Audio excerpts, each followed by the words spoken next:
From throwing temper tantrums on the sidelines, to wild end zone dances, to quitting mid-game never to play again, Diva wide receivers are some of the most entertaining and equally frustrating players in any sport. We all divas, yeah, excuse my profanity, but we supposed to be. And in this video, we will go over the 5 levels of Diva wide receivers. This idea was inspired by a video titled The 5 Levels of Industry Plant by the creator Jay Diggs. And I noticed this same concept across different creators, so shout out to those channels for this concept. Anyways, how did this term Diva wide receiver come about, and why is it pretty much the only position that we use this term for? First off, the definition of the term diva from Oxford Languages is this: a self-important person who is temperamental and difficult to please, typically used of a woman.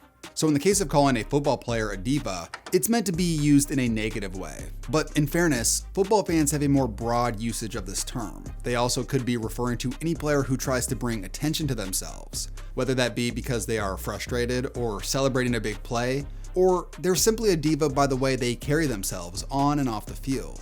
The term Diva wide receiver gained prominence in the 1990s as players began to show more of their personalities. And unlike other positions, a receiver's entire livelihood is based on someone choosing to throw the ball to them instead of someone else.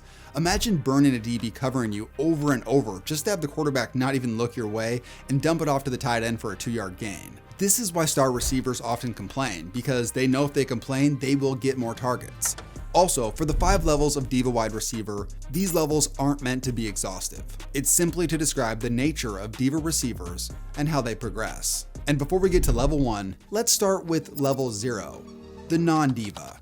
Larry Fitzgerald is the embodiment of the non-diva receiver, and given his credentials, most receivers would be a diva in his shoes. He was drafted 3rd overall in 2004 and went on to become one of the greatest receivers of all time. Fitz played 17 seasons, all with one team. A team that for the most part was irrelevant during his career. Yet, Fitz was consistently known for his work ethic, being regarded as a team-first type of player, and never complained. In 2015, he was awarded the Walter Payton Man of the Year, which recognized him for both his on-field performance as well as his significant impact off the field in his community. Fitzgerald is a rare type of guy. Most receivers of his caliber don't reflect the same type of attitude, at least not to the extent in which we saw Fitzgerald do during his career. And you'll see why here in a moment. Level 1, the competitive diva.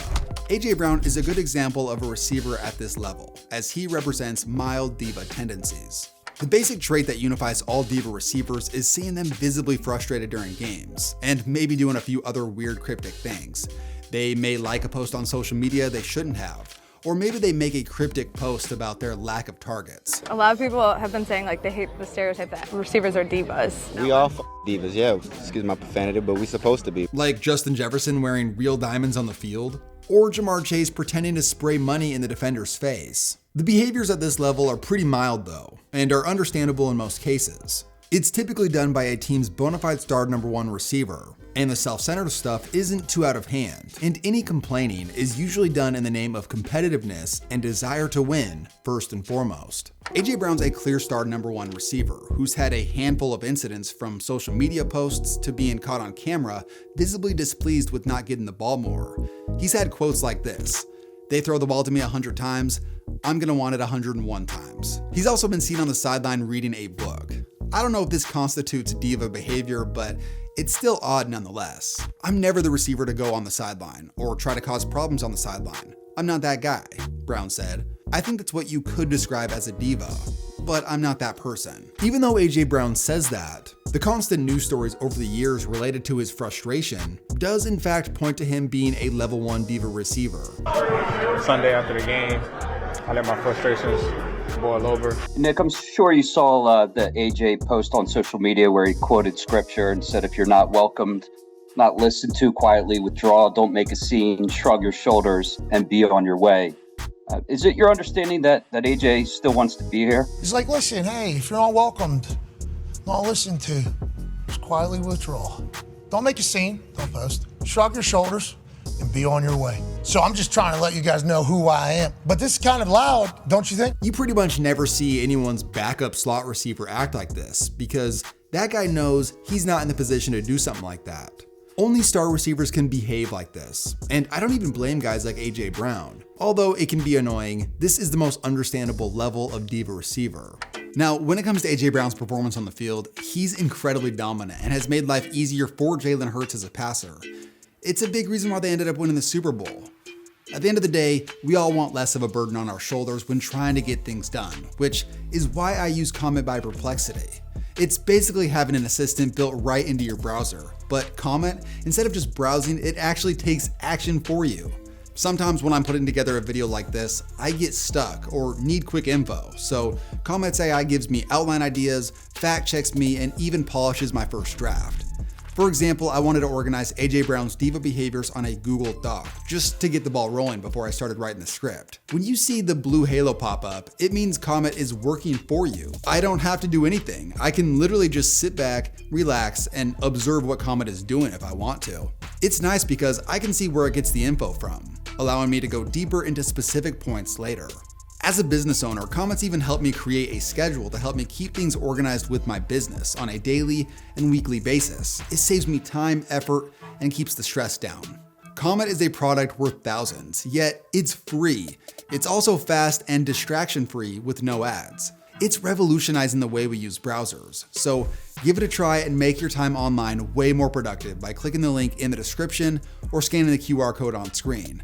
Shout out to Comment by Perplexity for the sponsor. Now, let's get back to the video. To take things up a notch, level 2 divas display a bigger desire to have the spotlight focused on them, both on and off the field. Enter Chad Ochocinco, one of the greatest showmen in NFL history.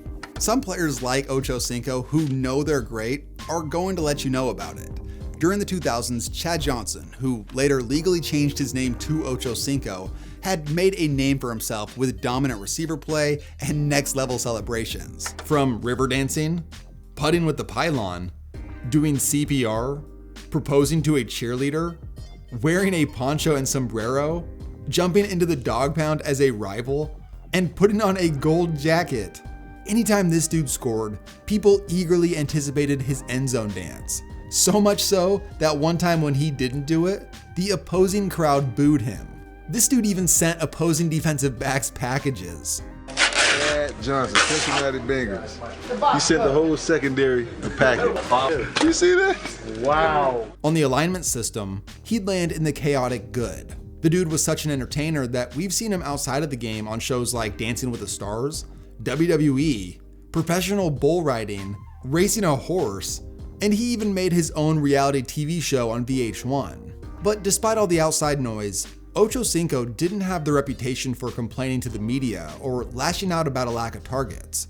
If it ever happened, which was rare, it was very mild and understandable. Looking back at the dictionary definition of a diva, a self-important person who is temperamental and difficult to please, this isn't overly accurate in describing Chad Ochocinco. As I said in the beginning, football fans use this term diva wide receiver more broadly. They often do mean a receiver who complains and gets upset easily, but they also could mean a guy who brings attention to himself as much as he can. Ochocinco is that type of diva, as opposed to AJ Brown. In some ways, he's less of an issue in the locker room than Brown, but he desired to be in the spotlight more, which is why I placed Ochocinco in level 2. The drama was pretty minimal for the former Bengals star. To take things up to level 3, Odell Beckham Jr. had a lot of the same celebratory pizzazz and attention-drawing techniques, but he also had a lot more outbursts, putting him alongside guys like Keyshawn Johnson, Michael Irvin, Stephon Diggs, and Dez Bryant. Like I said, for this video's purpose, we will just focus on one of these guys, which is OBJ. OBJ became a sensation in 2014 after not only making one of the greatest catches, if not the greatest one we've ever seen, but also putting up historic numbers. Combine that with his dances, showmanship, and style, and you have the development of a superstar. Like Ochocinco, Beckham's personality made him must-watch TV. Kids began getting hairstyles like him. People lined up to watch his one-handed pregame catches. Now here's where he takes this chaotic good arc, which we saw with Ochocinco, and bumps it down to chaotic neutral. OBJ became involved with numerous on and off the field incidents after becoming a star. He had his sideline tantrums. Specifically, his incidents with the kicking net went viral. In one week, he slammed it and got hit by it in the head. Then in another game, he made amends and proposed to the net.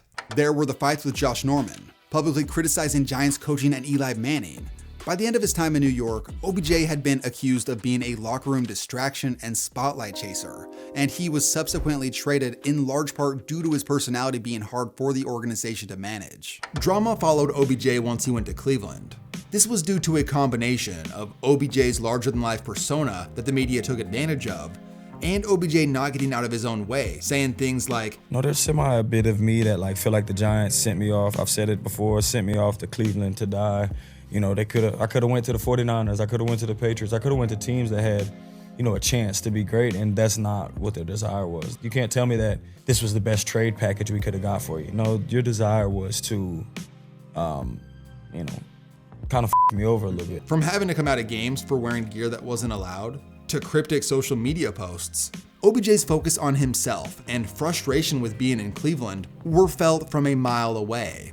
And I haven't even mentioned his off-field incidents like the Paris hotel room controversy, getting escorted off the flight by police, and getting banned from LSU for a few years for handing out cash to players.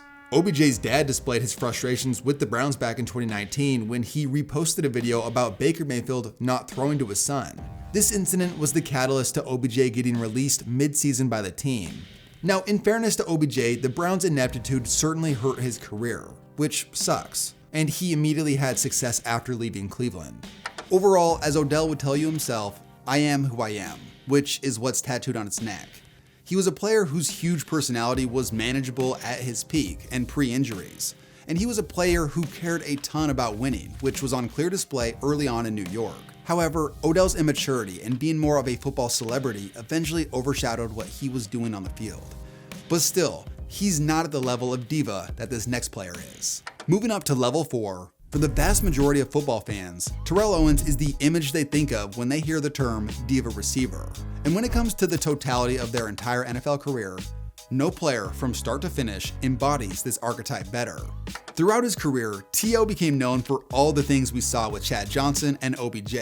He was a dominant player. He had legendary touchdown celebrations and memorable quotes off the field.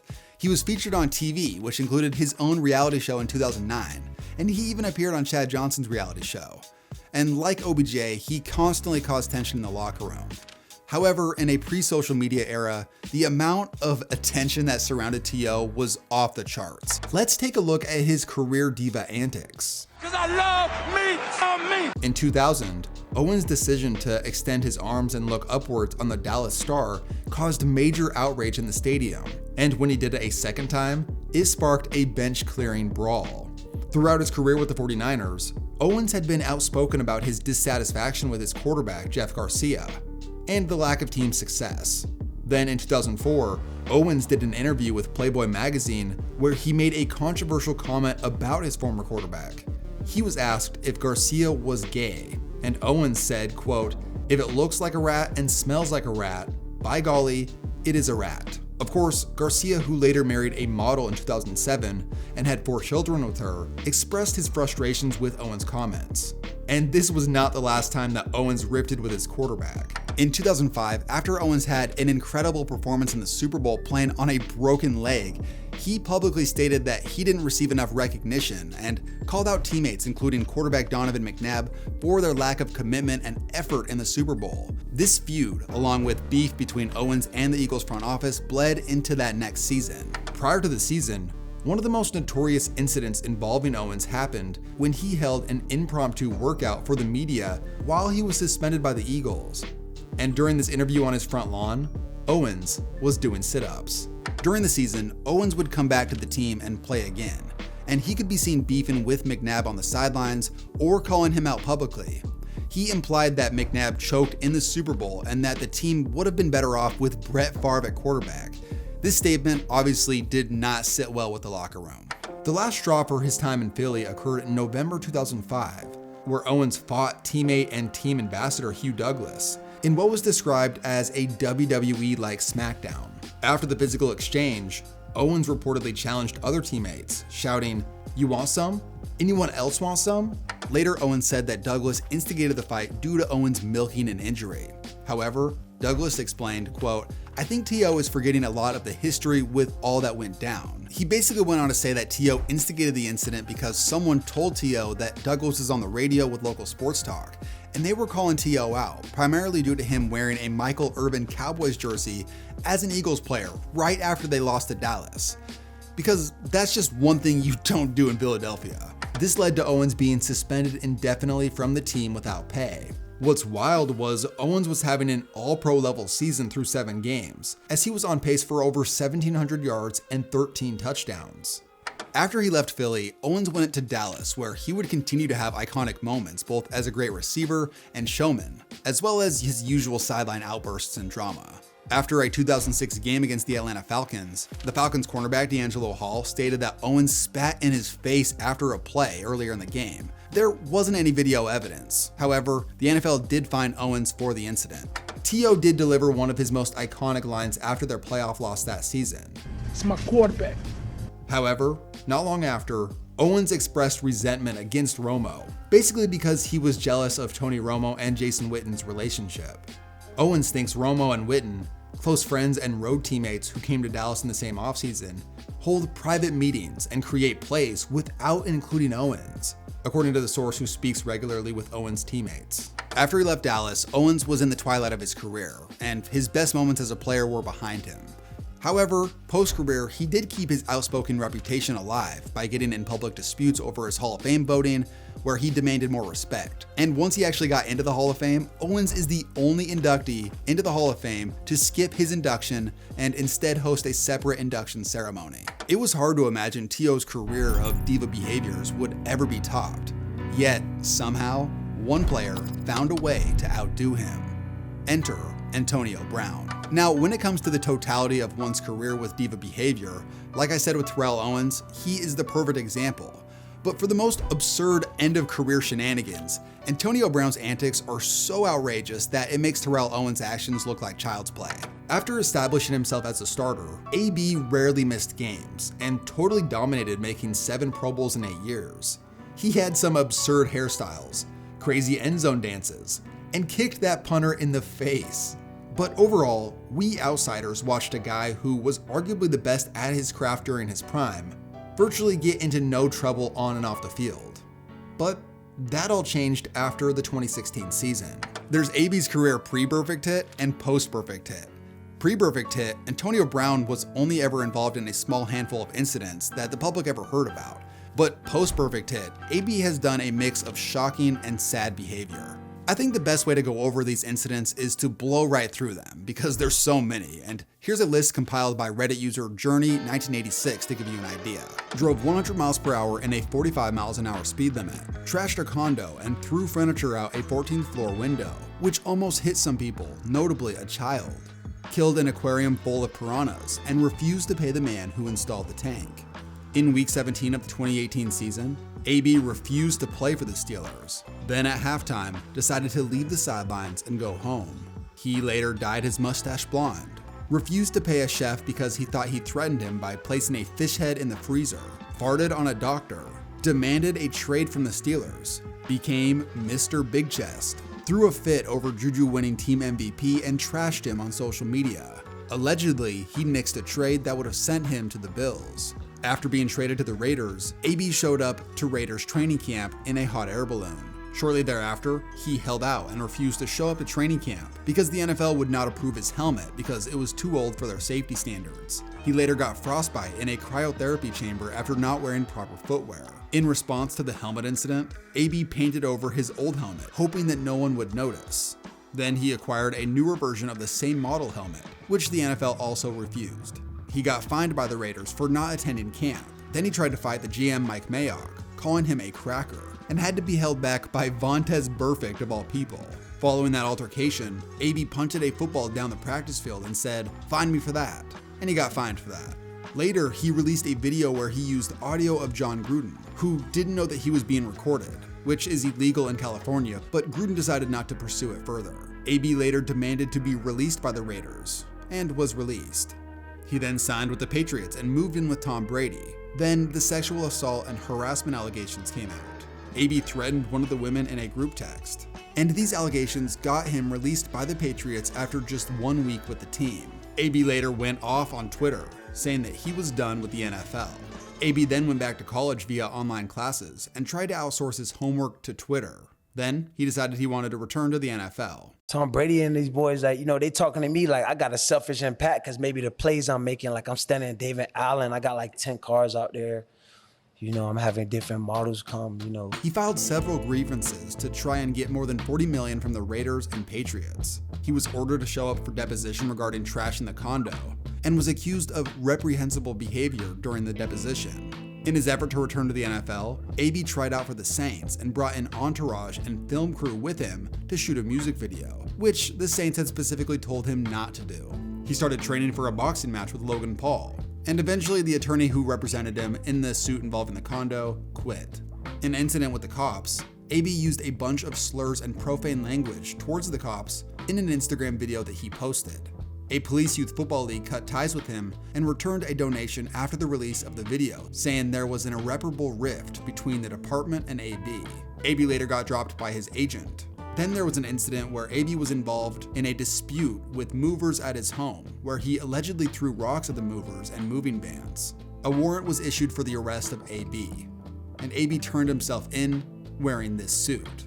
Despite all this going on, rumors spread about AB signing with Tampa Bay or Seattle, but AB announced his retirement for perhaps the third time. Then just 2 days later, AB said he wanted to play again and asked for the league to wrap up its investigation. After the NFL did wrap up that investigation, they announced an 8-game suspension for AB. AB then signed with the Buccaneers on a 1-year deal. But before he signed with the Buccaneers, AB was accused of destroying a surveillance camera at a Florida gated community, throwing a bike at a security guard shack. Then after his suspension, things did go a bit quiet for a while as AB helped the Bucs go on to win the Super Bowl. And less than a year later, in November 2021, Brown was suspended 3 games after it was revealed that he submitted a fake COVID-19 vax card to the NFL. And as the season progressed, there was frustration within the organization as the team felt that Brown wasn't taking his ankle rehab seriously following a midseason injury. And then, during a Week 17 game against the New York Jets, AB became visibly upset on the sideline. He refused multiple instructions from his coaches, and reportedly due to a dispute about that ankle injury and the number of targets that he was receiving, AB felt like he had enough. He took off his jersey and pads and ran off the field, signaling a peace sign to the fans as he left. AB never played in the NFL again. Antonio Brown tweeted out, "Sincerely, AB," with a picture of a quote. It says, "My biggest regret in my career doesn't involve calling my GM a cracker, or showing up to Raiders camp late in a hot air balloon with frozen feet, or throwing rocks at the UPS driver, and it definitely doesn't involve taking my shirt off and doing a victory lap around the Jets stadium mid-game while throwing up the deuces. My biggest regret is that I'll never get to see me, Antonio Brown, play a game live." His post-career journey has been much of the same drama. It has included bankruptcy and non-stop legal issues. It's been mostly a sad, shocking story that, at this point, is no longer surprising. I mentioned earlier the stark contrast before and after the Burfict hit, but it's not really fair to try and blame this all on the repercussions of that hit. People are quick to say that AB's recent history is a sign of CTE, but that would be attempting to let him off the hook. If you go back to his college days, Brown was kicked off of FIU's football team after an altercation with a security guard where he apparently said to him, quote, "Don't touch me, I'm the franchise." His former teammate Ryan Clark said that Antonio Brown's problematic attitude and self-centeredness were apparent early in his career. What did you say when the fight happened? Over there, when you was way over there. I told you that I was finna f you up. No, you said, I knew when y'all paid him, he was gonna change. And I was right. This is proof that the selfishness and poor behavior has been with AB for a long time. And even when making this video, he was involved in another incident. So all in all, AB is the biggest diva in NFL history. He's actually far beyond the diva moniker because he is a criminal who has been arrested numerous times. Crazy to think that this Antonio Brown was once that guy. During his prime, I think that he was the best receiver I've ever watched. From 2012 to 2018, there was no stopping this guy, as he just flat out dominated.